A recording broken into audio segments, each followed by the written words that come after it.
Hi guys, അപ്പൊ ഇന്ന് ജന്മാഷ്ടമിയാണല്ലേ. അപ്പോ ജന്മാഷ്ടമി എന്ന് പറയുമ്പോൾ തന്നെ നമുക്ക് എല്ലാവർക്കും അറിയാം ഭഗവാൻ ശ്രീകൃഷ്ണൻ ഇന്ന് ജനനം എടുത്ത ദിവസമാണ്. അതായത് ദ്വാപര യുഗത്തിൽ ഭഗവാന്റെ അവതാരം എടുത്ത ദിവസമാണ് ഇന്ന്.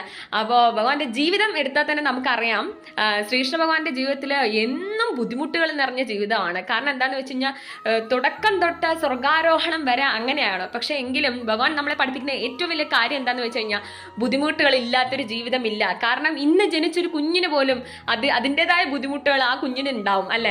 അപ്പോൾ ഭഗവാൻ നമ്മളെ പഠിപ്പിക്കുന്നത് ലിവ് ഇൻ ദ പ്രസന്റ് എന്നുള്ളതാണ്. ബുദ്ധിമുട്ടുകൾ വരട്ടെ, നമ്മൾ അതിനെ ഫേസ് ചെയ്യുക അങ്ങോട്ട്. പിന്നെ അത് മാത്രമല്ല, എന്നും നമ്മൾ കർത്തവ്യങ്ങൾ ചെയ്തുകൊണ്ടിരിക്കുക, നമ്മുടെ ജോലികൾ, നമ്മുടെ ആക്ടിവിറ്റീസ് നമ്മൾ എന്നും അത് ചെയ്തുകൊണ്ടിരിക്കുക. പിന്നെ ഡിസിഷൻസ് എടുക്കേണ്ട സ്ഥലത്ത് നമ്മളെ കൊണ്ട് പറ്റാവുന്ന രീതിയിൽ ഡിസിഷൻസ് എടുക്കാൻ ശ്രമിക്കുക. അതുപോലെ തന്നെ പ്രതികരണം അത്യാവശ്യമാണെന്ന് തോന്നിയ സമയത്ത് നമ്മൾ പ്രതികരിക്കുക. ആൻഡ് എന്നും നമ്മൾ നമ്മുടെ ആക്ഷൻസ് ചെയ്തുകൊണ്ടിരിക്കും. അതെന്നും വിജയത്തിലേക്ക് തന്നെ എത്തിച്ചേരും.